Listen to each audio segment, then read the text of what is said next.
Hello everyone, myself Kavita and welcome back to all of you in my YouTube channel Economics EduPoint. Last class हमने पढ़ा था slope of demand curve and आज हम continue करेंगे law of demand के साथ. पढ़ते हैं लॉ ऑफ डिमांड किसे कहते हैं. Law of demand states the inverse relationship between price and quantity demanded keeping other factors constant. Law of demand को समझने से पहले हम पढ़ते हैं कि एज अ कंज्यूमर, अगर हम एक कंज्यूमर हैं, जैसे कि हमारी कमोडिटी है, उसके अगर प्राइसेस में डिक्रीज होता है, मतलब अगर उसके प्राइसेस में कमी आती है तो हम उसकी डिमांड को ऑब्वियस सी बात है बढ़ाएंगे. ठीक है, जितना हम कंज्यूम करते थे अब उससे हम ज्यादा यूनिट्स को उसकी कंज्यूम करेंगे. इसी से ही लॉ ऑफ डिमांड का जो कंसेप्ट है वो बेसिकली बनता है. तो लॉ ऑफ डिमांड क्या कहता है कि जो हमारी प्राइस और क्वांटिटी है, क्वांटिटी डिमांडेड, उनके बीच में इनवर्स रिलेशनशिप होता है. क्योंकि अगर किसी कमोडिटी के प्राइसेस में इंक्रीज होता है तो हम उसी क्वांटिटी को कम कर देते हैं, उस कमोडिटी की क्वांटिटी को कंज्यूम करना कम कर देते हैं. वहीं अगर उसके प्राइसेस में डिक्रीज होना स्टार्ट हो जाता है तो हम उसकी क्वांटिटी को बढ़ा देते हैं.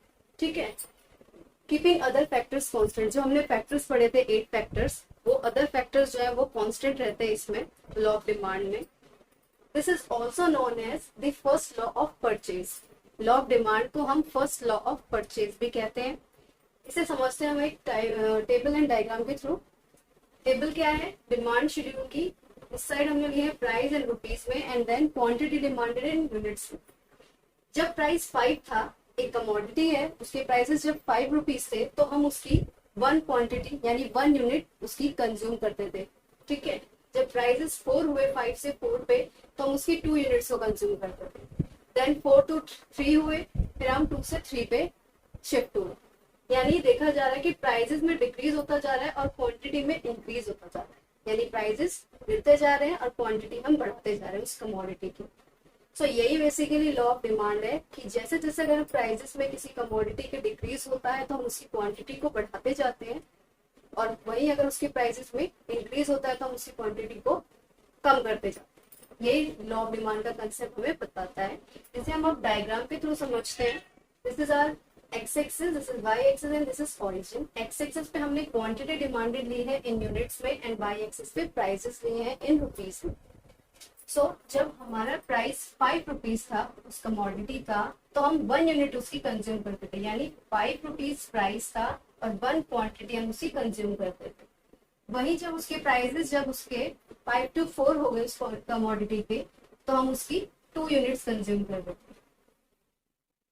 प्राइस 4 एंड क्वांटिटी हम 2 उसकी कंज्यूम करें. उसके बाद जब प्राइस 4 to 3 पे आ गए तो हम उसकी 3 यूनिट्स कंज्यूम करें.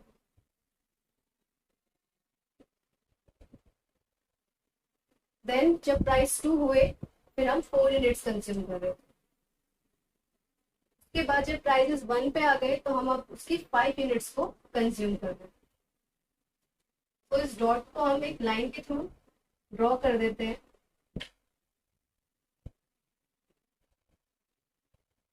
और यही हमारा जो है डिमांड कर्व होगा, यानी डीडी यानी डिमांड कर्व. और ये एक डाउनवर्ड स्लोपिंग कर्व होता है, हमने पढ़ा था. और ये डाउनवर्ड स्लोपिंग क्यों होता है? Because of inverse relationship between price and quantity demanded. अगर हम इसकी एक्सप्लेनेशन पढ़ें तो इसकी एक्सप्लेनेशन क्या कहती है? टेबल एंड डायग्राम के थ्रू हम इसकी एक्सप्लेनेशन को देखते हैं. एक्सप्लेनेशन कहती है व्हेन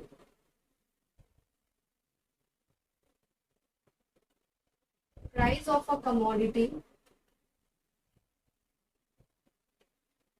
decreases,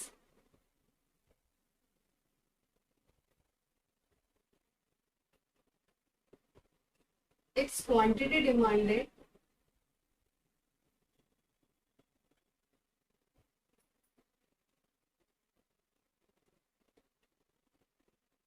is increases. तो पहला पॉइंट है कि अगर जब प्राइस जो है कमोडिटी के डिक्रीज होना शुरू हो जाते हैं तो जो हमारी क्वांटिटी डिमांडेड है उस कमोडिटी की क्वांटिटी को कंज्यूम करना, उसकी डिमांड जो है वो बढ़ जाएगी, इंक्रीज हो जाएगी. और दूसरा पॉइंट कहता है कि डिमांड कर्व का जो स्लोप है वो डाउनवर्ड है. डिमांड कर्व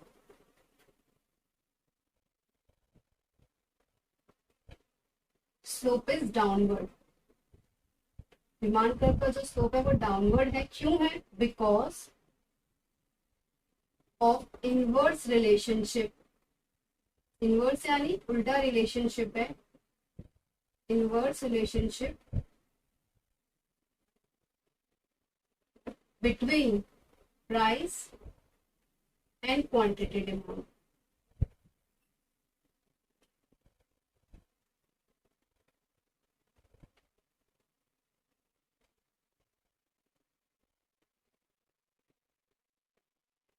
सेकेंड पॉइंट है कि जो डिमांड का आपका स्लोप है वो डाउनवर्ड स्लोपिंग है। वो डाउनवर्ड स्लोपिंग क्यों है? क्योंकि प्राइस और क्वांटिटी डिमांडेड के बीच में इनवर्स रिलेशनशिप है, इस वजह से जो है हमारा डिमांड का डाउनवर्ड स्लोपिंग होता है। नेक्स्ट अब हम पढ़ेंगे एजम्पशंस क्या कहती हैं, लॉ ऑफ डिमांड की एजम्पशंस क्या है, और जो अदर फैक्टर्स है, why other factors are constant in the case of law of demand, कि लॉ ऑफ डिमांड में अदर फैक्टर्स क्यों कांस्टेंट। हम समझते हैं लॉ ऑफ डिमांड की एजम्पशंस क्या क्या है, क्या क्या चीजें हम एज्यूम करनी पड़ती है कि लॉ ऑफ डिमांड जो है अप्लाई हो जाए।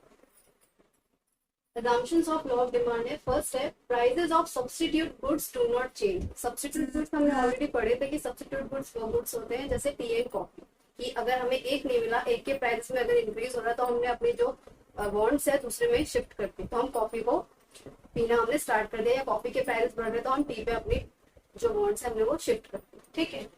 सो अगर उनके ये माना जाता है कि लॉ ऑफ डिमांड जो है तभी अप्लाई होगा अगर प्राइसेस जो है सब्स्टिट्यूट गुड्स के चेंज नहीं होंगे, do not change.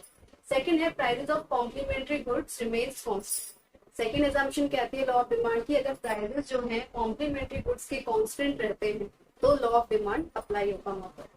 Complementary goods वो गुड्स जिनको हम अलग अलग यूज नहीं कर सकते, जिनको हम साथ में यूज करेंगे, जैसे कि पेन एंड रिफिल, पेन के बिना रिफिल का कोई काम नहीं और रिफिल के बिना पेन का कोई काम नहीं है, तो ऐसे गुड्स को हम बोलते हैं कॉम्प्लीमेंट्री गुड्स। तो कॉम्प्लीमेंट्री गुड्स की जो प्राइसेस हैं वो कांस्टेंट होने चाहिए, तभी लॉ ऑफ डिमांड जो है अप्लाई होगा।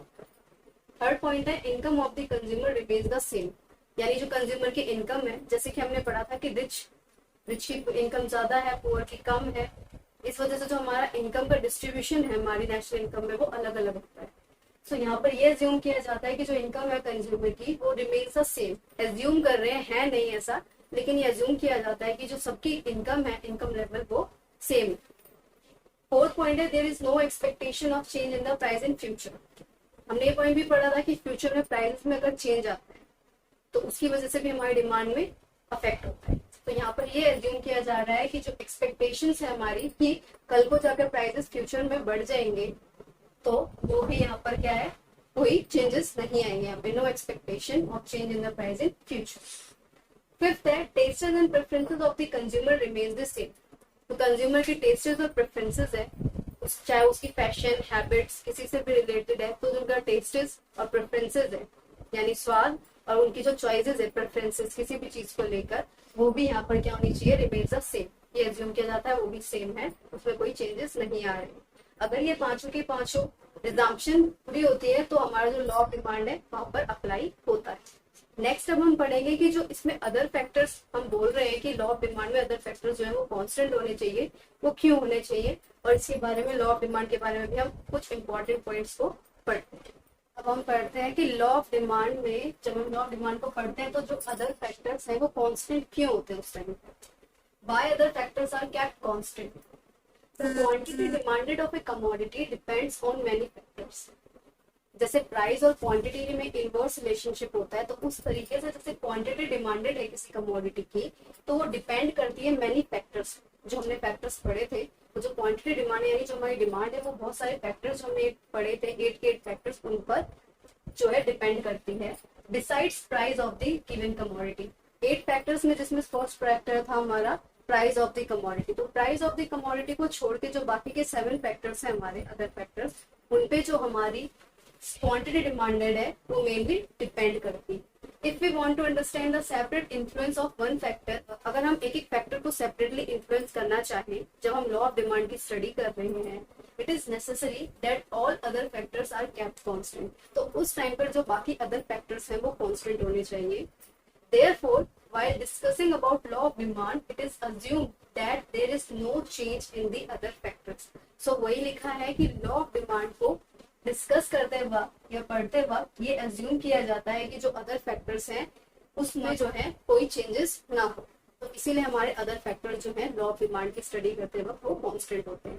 नेक्स्ट हम इम्पोर्टेंट पॉइंट्स पढ़ते हैं लॉ ऑफ डिमांड के बारे में। ओके, अब हम पढ़ते हैं इम्पोर्टेंट फैक्ट्स क्या है लॉ ऑफ डिमांड के बारे में। पहला है इनवर्स रिलेशनशिप।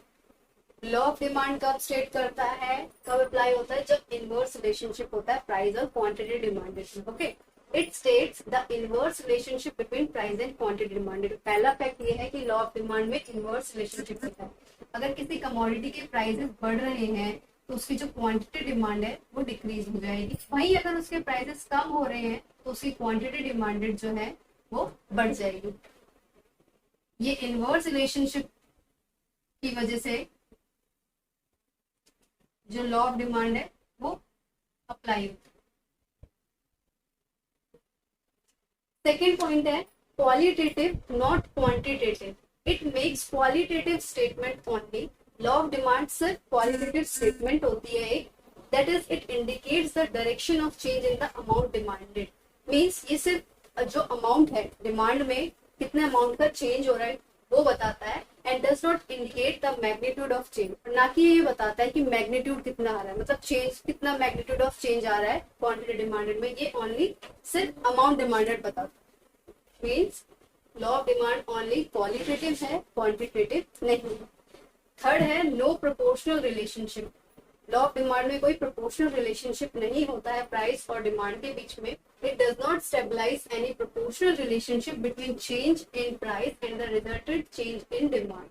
ये बताता है कि कोई प्रोपोर्शनल रिलेशनशिप नहीं होता है डिमांड में और प्राइस में। If the price rises by 10%, मान लेते हैं कि अगर किसी कमोडिटी के प्राइसेस 10% से राइज हो रहे हैं, यानी 10% के प्राइसेस में इंक्रीज हो गया है, तो जरूरी नहीं है कि जो क्वांटिटी डिमांड में फॉल बाय एनी प्रोपोर्शन, कि क्वांटिटी डिमांडेड जो है वो अपने प्रोपोर्शन में किसी भी प्रोपोर्शन में फॉल हो सकती है। जरूरी नहीं है कि उसी प्रोपोर्शन में वो फॉल हो। जितना प्राइस बढ़ रहा है जरूरी थोड़ी की डिमांड भी उतने ही परसेंट से गिरे। नेक्स्ट लास्ट पॉइंट है one sided. Law of demand is one sided. Law of demand सिर्फ वन साइडेड होती है, as it only explain the effect of change in price on the quantity demanded. क्योंकि ये एक तरफ का इफेक्ट ही बता सकती है कि प्राइस की चेंज होने की वजह से क्वांटिटी डिमांड में क्या चेंज आया। Okay, it states nothing about the effect of change in quantity demanded on the price of the commodity. ना कि ये बताती है कि क्वांटिटी डिमांड में चेंज होने की वजह से प्राइसेस में क्या चेंज आया। ये सिर्फ ये बताती है, वन साइडेड होती है। ये बताती है लॉ ऑफ डिमांड हमें बताता है कि प्राइस में चेंजेस होने की वजह से हमारी जो डिमांड है उस पर क्या इफेक्ट पड़ रहा है। इसीलिए जो लॉ ऑफ डिमांड है वो वन साइडेड होती है। सो हमने आज की क्लास में पढ़ा लॉ ऑफ डिमांड, उसकी मीनिंग, उसके बाद हमने उसको टेबल एंड डायग्राम से समझा। नेक्स्ट हमने उसकी एग्जाम्पशंस करी, फिर हमने पढ़ा कि जो लॉ ऑफ डिमांड है वो अदर फैक्टर्स उसमें कॉन्स्टेंट क्यों होते हैं, एंड लास्टली हमने कुछ इंपॉर्टेंट फैक्ट्स पढ़े लॉ ऑफ डिमांड के बारे में, जिसमें फर्स्ट था कि इनवर्स रिलेशनशिप होता है दोनों के बीच में, प्राइस एंड डिमांड के बीच में। सेकंड कि लॉ ऑफ डिमांड क्वालिटेटिव होता है ना कि क्वांटिटेटिव।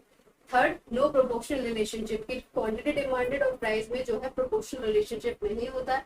लास्टली हमने पढ़ा कि लॉ ऑफ डिमांड जो है वो वन साइडेड होता है, जो सिर्फ बताता है कि प्राइसेस में चेंज आने की वजह से हमारी डिमांड में क्या इफेक्ट पड़ रहा है, ना कि ये बताता है कि डिमांड में चेंज आने की वजह से हमारे प्राइसेस में क्या इफेक्ट पड़ रहे हैं। ओके, तो आज की क्लास में बस इतना ही। नेक्स्ट क्लास में हम लॉ ऑफ डिमांड को ही कंटिन्यू करेंगे, जिसमें हम पढ़ेंगे derivations of law of demand, reasons for law of demand and exceptions of law of demand. ये तीनों चीजें हम पढ़ेंगे नेक्स्ट क्लास में। ओके, आज की क्लास से रिलेटेड अगर आपको कोई भी क्वेरी हो तो आप मुझे कमेंट सेक्शन में पूछ सकते हैं।